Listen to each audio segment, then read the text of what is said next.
एक बार माँ सीता जी जगत जननी जगदम्बा राम जी से कहती हैं, प्रभु मैं जब जब ब्राह्मणों को पवाती हूँ, जमाती हूँ, ब्राह्मण मेरे घर में आते हैं, भोजन प्रसाद पाते हैं, लेकिन हे भगवान कभी भी मैं जितना चाहती हूँ संतोषजनक मैंने कभी किसी ब्राह्मण को प्रसाद नहीं पवाया।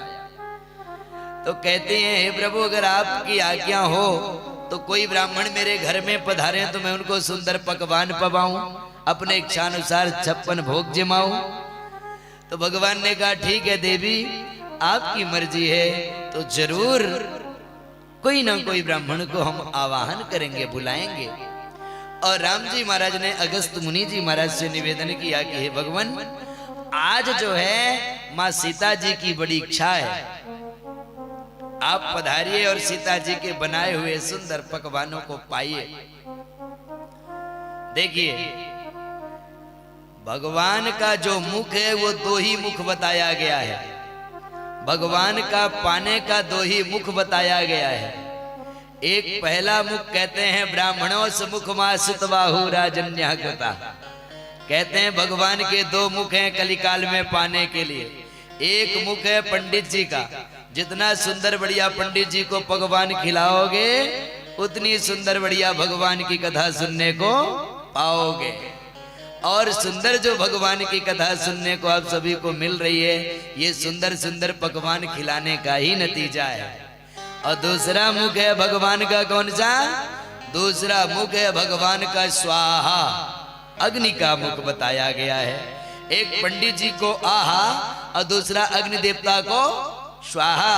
भगवान कहते हैं कि मेरे 2 ही मुख हैं, एक तो अग्नि देवता के स्वाहा के माध्यम से और एक पंडित जी को खिलाने के आहा के माध्यम से। अगर पंडित जी प्रसाद पा लेते हैं तो भगवान कहते हैं कि हम प्रसाद पा लेते हैं, और कहते हैं अगर स्वाहा कर देता है कोई तब भी वह मेरे मुख में जाता है। तो कहने का तात्पर्य कि जब भी कभी कोई ब्राह्मण अपने द्वार पर आए बड़े आदर के साथ उसको बुलाना चाहिए, बड़े आदर के साथ बैठाना चाहिए। संत आए, ब्राह्मण आए, कोई भी आए, उसके पैरों को धोना चाहिए, सुंदर पकवान पवाना चाहिए। और पकवान पवाने के बाद कहते हैं कि भोजन की दक्षिणा भी देनी चाहिए।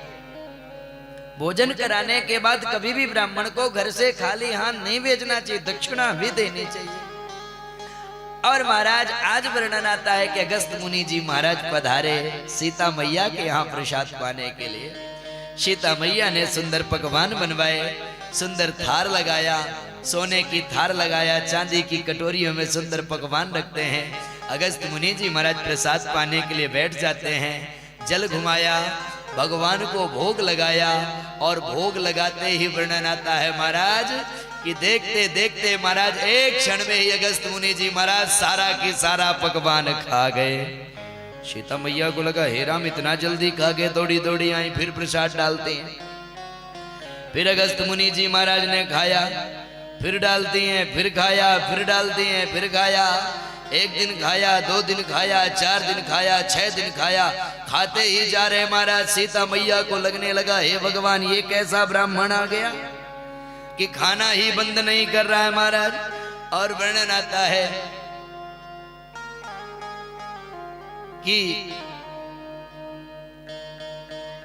आता है महाराज कि जैसे ही सीता मैया 1 दिन, 2 दिन, 3 दिन, 4 दिन, 5 दिन भगवान को जमाती रही, खिलाती रही, लेकिन ये ऐसा ब्राह्मण है कि ना ही मना कर रहा है, ना ही खाना बंद कर रहा है। सीता मैया बड़ा परेशान हो गई, रिद्धि सिद्धि को बुलाया, रिद्धि सिद्धि भी आकर के प्रसाद बनाने लगी।